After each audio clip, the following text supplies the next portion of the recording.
The vision of the government of Dominica is to provide safe, clean drinking water for all its citizens. The $30 million West Coast Water Supply Project, funded by the European Union and the government of Dominica, will seek to do just that.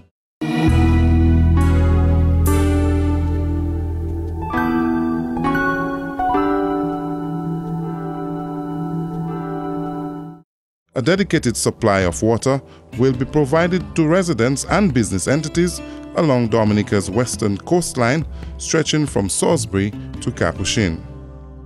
The construction phase of the project began in October of 2011 and is expected to consolidate 9 individual water systems into an integral network. At present, most of the existing water systems are inadequate and inefficient, with high maintenance cost. Some of the problems being experienced presently include frequent leakage due to aging pipelines and also networks, and high turbidity after heavy rainfall due to a lack of filtration facilities. The West Coast Water Supply Project will vastly improve the quality of water service to the entire West Coast and expand coverage to areas not presently served.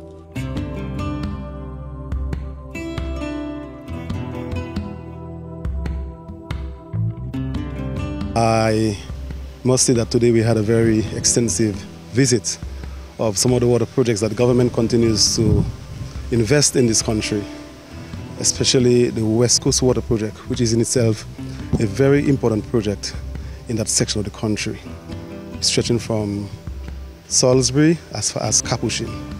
We are seeing a significant investment in these areas in terms of improving the supply lines to these areas, the distribution lines, and also the building of new intakes. The West Coast Water Supply Project was divided into 3 lots or segments in order to facilitate the tendering process. Details of Segment 1 includes 2 intakes and 2 modern treatment facilities to be constructed along the Picard and Kulibistri rivers.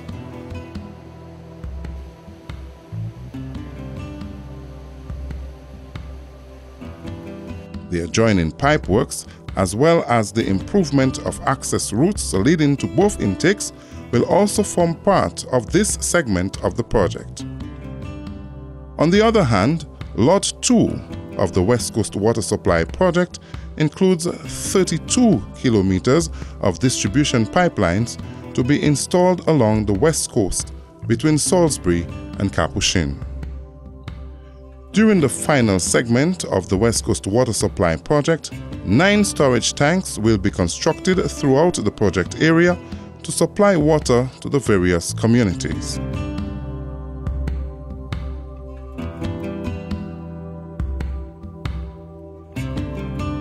In this documentary, we will focus on the works presently being undertaken on Lots 1 and 2. Let's take a look at Segment 2. This includes laying of 32 kilometers of distribution pipelines. This was the first part of the project to commence. This was necessary in order to maintain collaboration with another ongoing capital project which involved the resurfacing of the West Coast Highway. Since most of the pipes were laid on the shoulder of the highway, excavation and pipelaying works between Salisbury and Portsmouth had to be undertaken in advance of the road resurfacing. French company Zozim was awarded the contract to undertake Lot 2 of the project.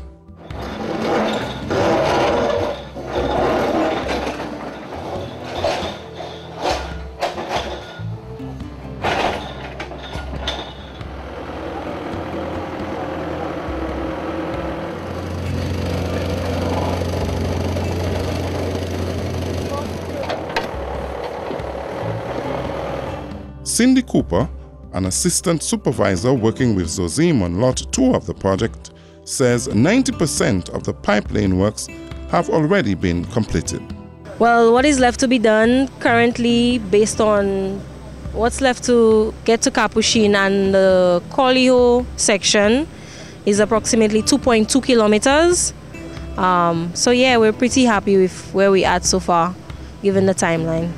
Cooper also noted that there were several challenges faced throughout the duration of this segment of the project. For one, the West Coast is built up of a lot of rock. So in many instances, we've had to go for a lot of tough material. That has slowed down the progress in some instances, where we average 20 pipes a day per crew. You have instances where you meet the rock and you may do as many as 5 if you're lucky on a particular day.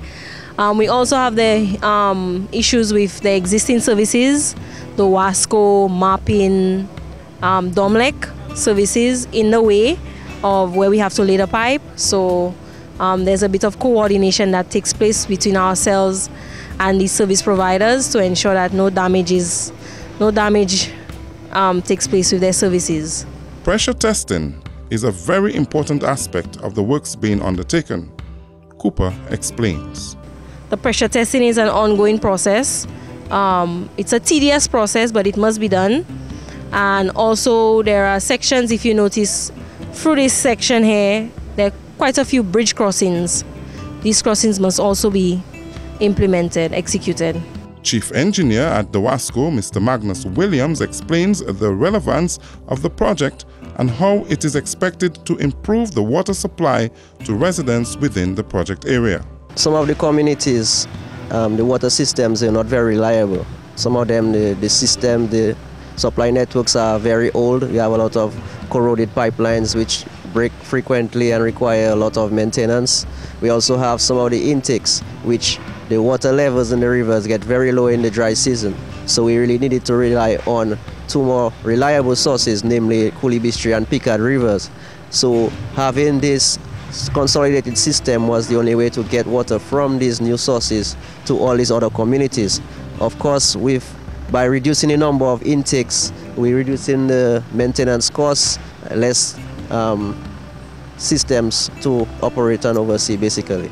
Mr. Joseph Flosak, who is also an engineer attached to the Office of the National Authorizing Officer, noted that it is very important that the funds provided by the EU are well spent. We have 3 financing agreements funding this program, and they're all occurring concurrently, simultaneously they are occurring. So this component here to the rear of me, this component is funded under SFA 207.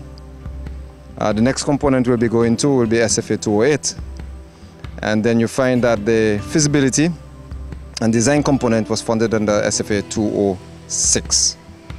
So that's where the NO office is involved in terms of coordinating all of these SFAs to make sure that the monies are well spent, that we meet the deadlines, we meet the timelines. General Manager of the WASCO, Mr. Bernard Etinoff, says the WASCO envisions that all water systems around Dominica could be upgraded to the standard that will be derived as a result of the investment now being made to upgrade the West Coast water supply. Yes, well certainly. A few years ago, we at the WASCO developed what we refer to as a water systems development plan. And that looks at every water system in Dominica, and it also looks at areas where there are no water systems. And over time, what we expect is that as that plan is implemented, every water system in Dominica will be improved to ensure that quality is continually enhanced. And storage is something that is being addressed in that to ensure that because we rely on surface water, during periods of heavy rains and high turbidity, that because we'll have adequate storage eventually, that persons will not even know that the systems will shut down.